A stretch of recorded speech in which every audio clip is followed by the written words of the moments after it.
Hello everyone, welcome to 2D Reviewers. I'm Dave. And I'm Dirk. And today we're going to do a Psylocke unboxing. Psylocke is one of the two newest heroes at the time of this recording, along with Angel, both members of X-Force. For the game Marvel Champions. So we're going to go to the blow-up camera and we'll do the unboxing. So first thing is we got to remove the little seal.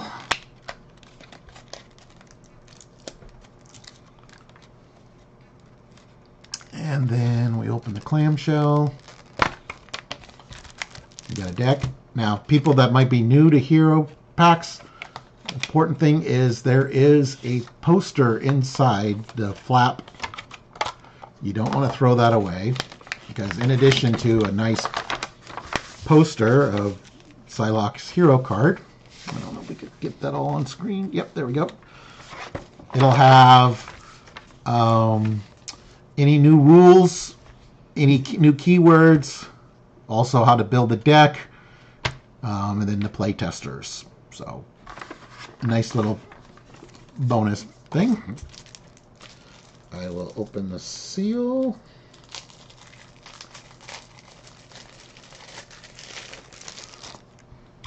And we will begin with the unboxing. Okay, we'll begin with her alter ego side. Betsy Braddock. She's got a recovery 3, mutant, psionic traded. She has psionic manifestation set up. Put your 2 psi energy upgrades into play. Psi knife side face up. And as an action, you can exhaust 1 psi energy upgrade to shuffle 1 psionic card from your discard pile into your deck. She has a hand size of 6 and 10 hit points. And her hero side, Psylocke, she has a thwart of 1, an attack of 1, and a defense of 2. She gains the X-Force trait, but she loses the mutant. And she has psi energy control, which is an interrupt that whenever you use one of her basic powers, then you can flip one of your psi energy upgrades so that you can flip it in addition to the time that you're allowed to flip them when you use the resource on them. And she is reduced to a hand size of 4. So that's important to keep note of. All right. So we got a psi knife here. She's got 2 of them. It's a permanent. Psylocke gets +1 thwart. And as a hero resource action, you can exhaust psi knife to generate a mental resource, and then you may flip the card over.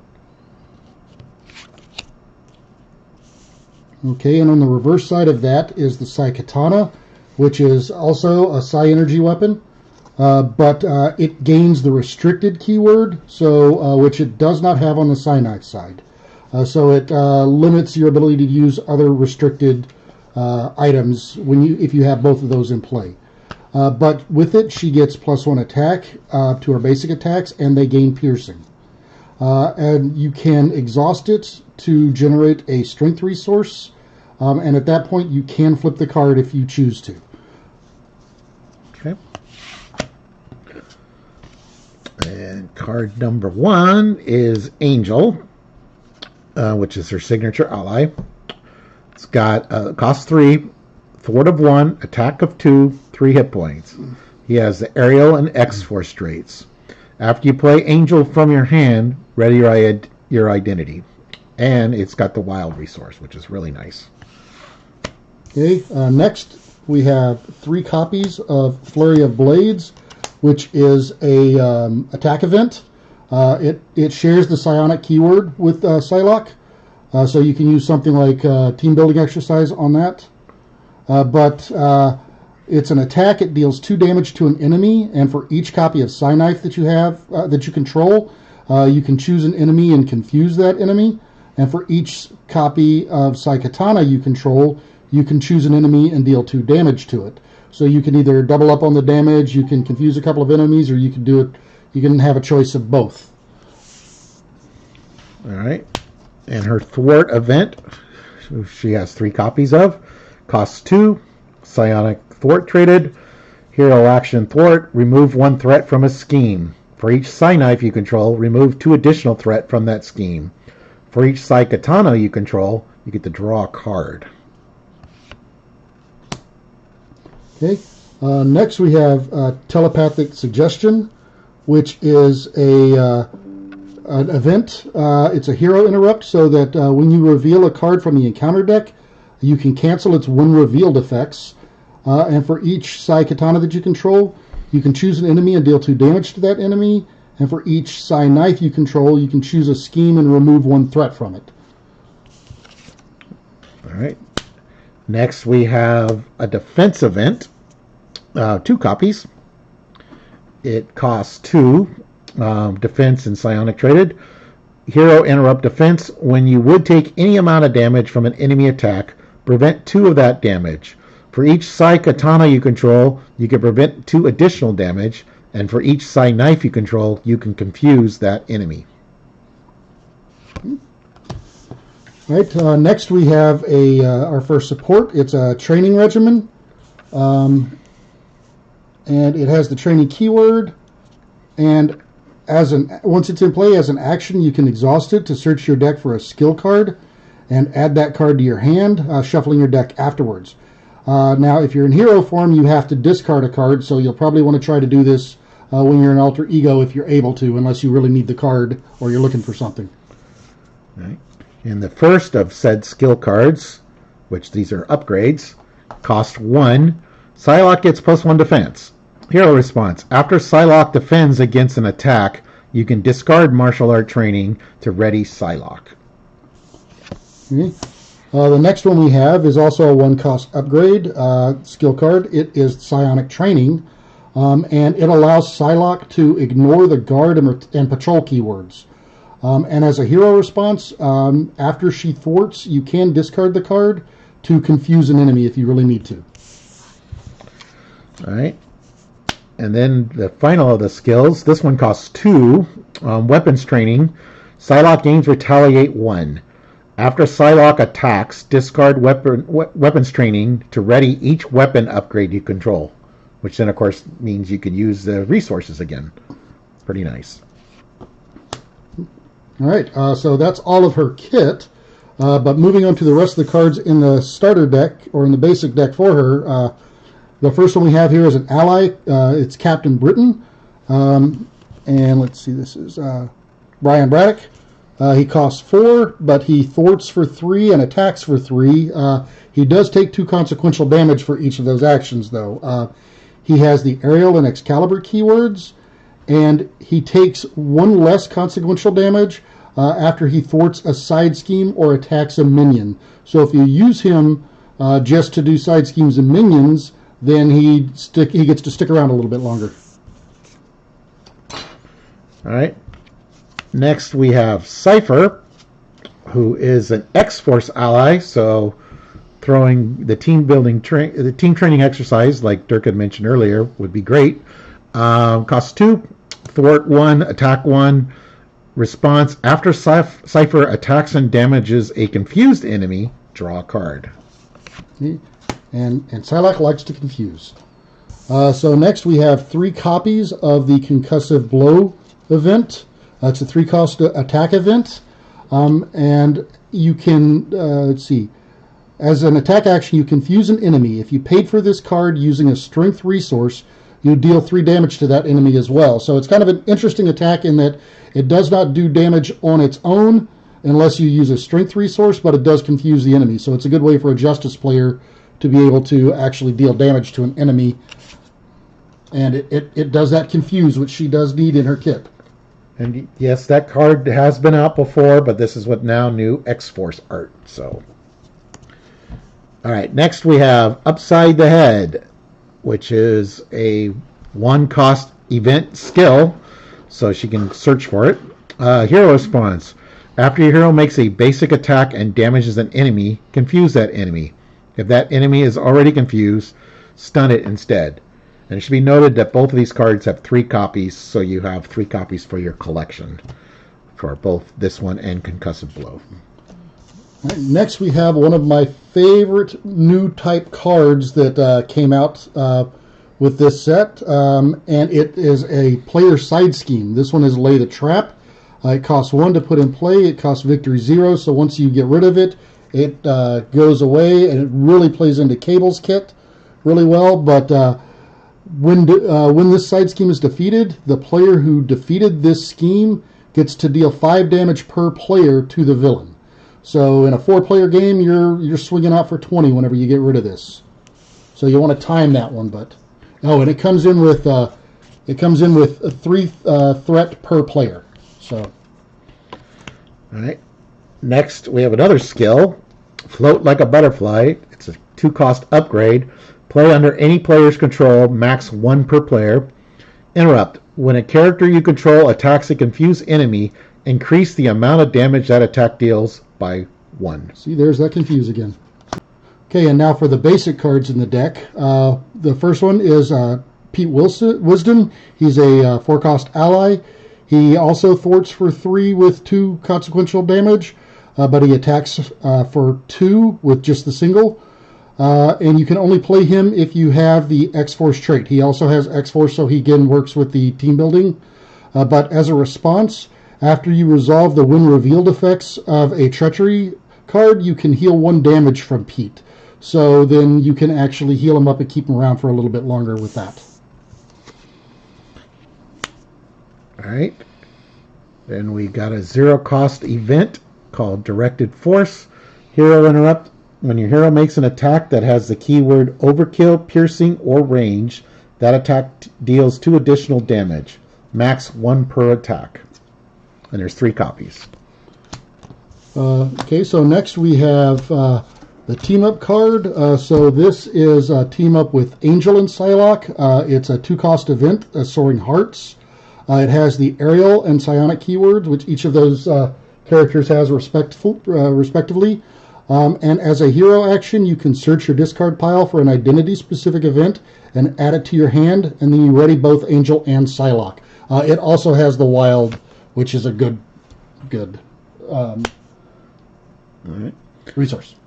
The resource cards that she has, we've seen this one before, but Power of the Mind, double the number of resources this card generates while playing the Psionic card, which is very nice because she's got a lot of Psionic cards. Okay, next we have a 1-cost support. It's the IPAC. It is an X-Force vehicle, and you can only play it if you have the X-Force trait, but once it's in play, as a hero action, you can exhaust the card to deal 1 face-down encounter to a player, and that player draws 2 cards. Now, this is one of my favorite cards in this kit.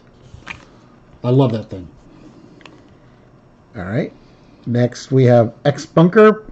It's a 2-cost support. It's a location, X-Force traded. That's an action, exhaust X-Bunker, and choose a player whose identity has the mutant trait. That player searches the top X cards of their deck for any card where X is the number of side schemes in the victory display, and add that card to their hand. And then shuffle your deck, which is really good if you're playing with Cable or somebody like the Collector, where you've got a lot of side schemes in the victory display. Okay. Next we have a 1-cost upgrade called Telepathy. And this one has the Psionic and Superpower keywords, so there's a couple of ways that you can actually play this thing for free using either Death Focus or Team Building, but you can only play it if you have the Psionic trait, so it limits who can play it, and it's max 1 per player. But as a hero action, it's a thwart event that you can exhaust Telepathy, spend 2 mental resources, and remove 2 threat from a scheme.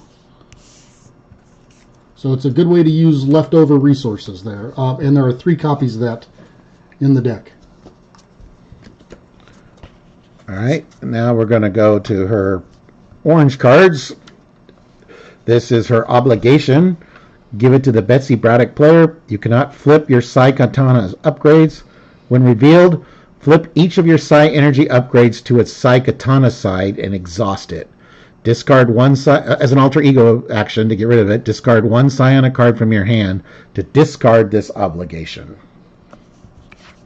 Okay, and her nemesis here is Chimera, who is a one scheme, one attack, but she has 5 health. She has the Marauder keywords and Psionic as well. But as a forced interrupt, when she activates against you, she gets plus X scheme or plus X attack for the activation. And X is the number of mental resource cards that you control. And Psylocke tends to control a lot of those, so Chimera can really hurt. All right. And then her side scheme with the Nemesis is Interdimensional Plunder. When revealed, place 1 threat here for each upgrade in play, and it has an acceleration icon, and it has 2 threat to start with. Okay. Next, we have the Psionic Illusion attachment, and that attaches to your identity. And as a forced interrupt, when you make or when you attack an enemy, you name a resource type, and then you have to discard the top card of your deck. If the card does not have that resource type on it, then you change the target of this attack to a friendly character of your choice and discard this card. So it sticks around until you actually hit a friendly character. So you can either hit another player or take out one of your allies. But yeah, so it doesn't go away until you hit somebody. And then the last card, there's 2 copies of Telekinetic Dragon. When revealed, take X indirect damage, where X is the number of mental resources on cards you control. If X is 0, this card gains Surge. And its boost ability is choose to either spend a mental resource or confuse your identity. And it's unlikely that Psylocke is going to control no mental resources. So, all right. And then we've got, as most heroes, we've got off-aspect cards. So, of course, the good old stop. Don't, any card before that we've read is part of their precon deck.